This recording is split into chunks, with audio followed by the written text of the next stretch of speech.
Fala galera, bem-vindos a mais um vídeo. Hoje a gente vai falar de prótese fixa, assunto que todo mundo na faculdade tem dificuldade e que gostaria de entender de uma maneira mais fácil. Eu acredito que com esses vídeos eu vou conseguir te ajudar de alguma forma. Beleza? Então já deixa aquele like aí para me ajudar. Se puder se inscrever, eu agradeço, isso me ajuda. Isso também me mostra que vocês estão gostando. E vai lá no meu Instagram, @luizftenf, manda uma mensagem, diz que assistiu o vídeo, beleza? Galera, é seguinte, quando a gente vai fazer um preparo para uma prótese fixa, é óbvio que a gente quer buscar o sucesso do nosso tratamento.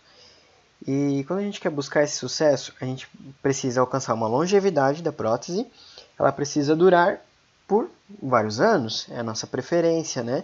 A gente precisa manter uma saúde pulpar, se possível, né? E gengival também, de todos os dentes que vão estar envolvidos com os preparos. E a gente também vai querer a satisfação do paciente. Isso seria o sucesso do nosso tratamento. Mas, para a gente conseguir chegar a esse sucesso, para a gente fazer um preparo adequado, a gente precisa seguir alguns princípios fundamentais, que serão os princípios mecânicos, os biológicos e também os princípios estéticos. Hoje, especificamente, a gente vai conversar sobre os princípios mecânicos de prótese fixa. Bora lá, galera! Então, o primeiro deles, a retenção. A retenção, gente, é a característica da prótese que vai fazer com que ela fique firme, ela consiga suportar forças de deslocamento no longo eixo da inserção dessa peça. Então, vai impedir o deslocamento da prótese no sentido de tração, no sentido da gengiva para o oclusal. E essa retenção ela vai depender do contato daquela parte interna da nossa prótese, da nossa coroa, enfim, do material que a gente utilizar, né? Vai depender do contato interno dessa nossa prótese com a superfície do nosso preparo. Então, esse contato aí que vai nos dar a retenção, isso vai ser a retenção friccional, né? Que é o atrito ali, então, da parte interna da prótese com a superfície do preparo. Agora, quanto mais paralelos forem as paredes do nosso preparo, maior retenção friccional a gente vai ter. Mas o que acontece? A gente tem que ter um cuidado com uma retenção friccional muito exagerada. Por quê? Senão vai acontecer isso aqui, ó. Por exemplo, a gente tem um preparo e a gente vai fazer a cimentação da nossa prótese.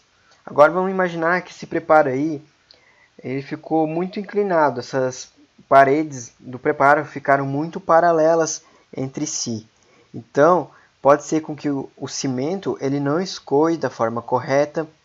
E aí o que acontece? A gente vai ter uma dificuldade na nossa cimentação, não vai cimentar como deveria, a gente vai ter problemas na oclusal, vai precisar de ajustes, e a gente também vai ter um mau assentamento da prótese aqui no término, ó, o que vai deixar um gap, podendo gerar infiltrações secundárias, lesões de cáries futuras e perda do nosso trabalho.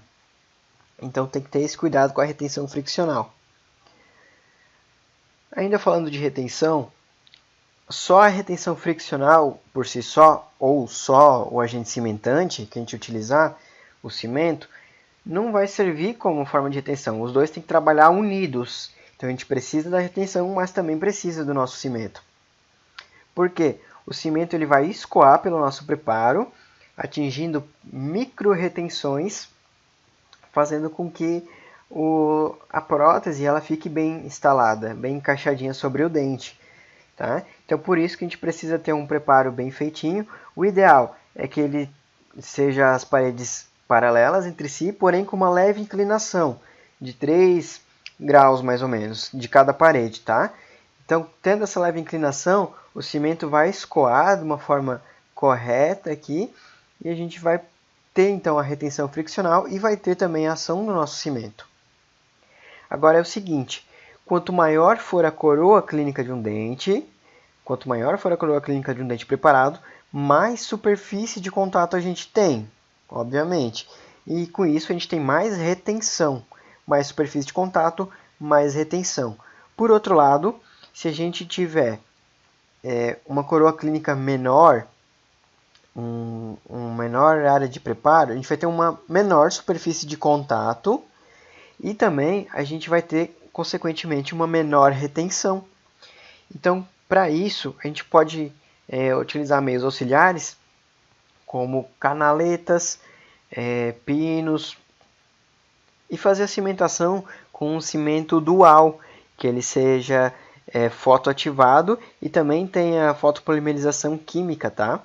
E já no caso aqui que a gente tem uma maior retenção, a gente não depende tanto de adesão. Então já poderia ser cimentado com um cimento autoadesivo, por exemplo, que não precisa fazer todo o tratamento com ácido adesivo, né? Nesse caso poderia ser utilizado um U200, por exemplo. E já nesse caso, aqui onde a gente teria preparo mais curto, onde a gente precisaria de uma maior adesão, a gente poderia fazer uso então de um cimento dual.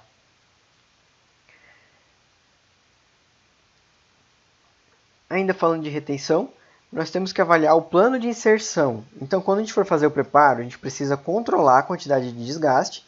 Vai depender do material que a gente vai utilizar. Vou falar um pouquinho disso já já. A gente vai querer preservar a saúde pulpar sempre que possível e tudo isso sem perder retenção, né? Às vezes a gente pode lançar mão de meios adicionais de retenção, fazendo caixas, canaletas, pinos, entre outros. Então, uma ideia que a gente pode observar, para a gente poder ver se o nosso preparo está com a retenção adequada, para a gente avaliar se ele está com uma inserção adequada, a gente pode fazer uma moldagem, obter um modelo de gesso, e aí no modelo de gesso você vai pegar e vai olhar ele a uma distância de mais ou menos 30 centímetros com o seu olho diretor. E aí você vai observar se você consegue ver toda essa margem do preparo, tá? Se você conseguir observar toda essa margem do preparo, significa que não tem nenhuma área retentiva no seu preparo. Ele tem um plano de inserção correto. Agora, caso você não consiga observar a margem, você precisará fazer alguns ajustes no seu preparo. E agora a gente vai falar de resistência ou estabilidade, que também faz parte dos princípios mecânicos. Já a resistência ou estabilidade, né, ela vai prevenir o deslocamento da nossa prótese agora por forças oblíquas, forças laterais, que podem provocar a rotação da prótese. Essas forças acontecem durante a mastigação ou então em hábitos parafuncionais, como o bruxismo, por exemplo, apertamento dentário, né? Então, a gente vai ter uma força lateral atuando no nosso dente, na nossa prótese, né? O que vai formar uma linha de fulcro. Essa força vai fazer com que a prótese queira rotacionar, subir. Porém, se a gente tiver um preparo adequado, a gente consegue ter uma área boa aqui de resistência para suportar essa força de cisalhamento. E assim vai evitar a ruptura do cimento, né? Ou então o deslocamento da peça.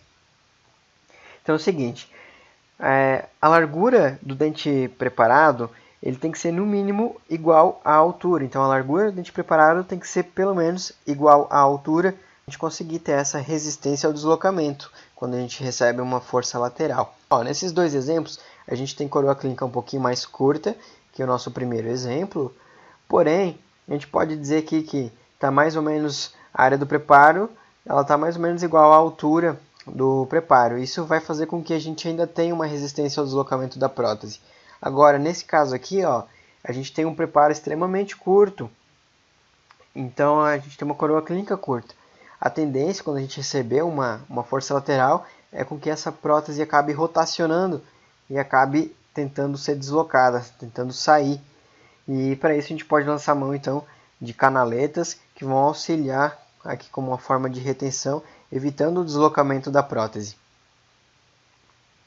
Então, resumindo, a gente precisa verificar a magnitude e direção da força, se é um paciente que tem hábitos parafuncionais, a relação da altura e largura do preparo. Então, maior altura, maior resistência a deslocamento.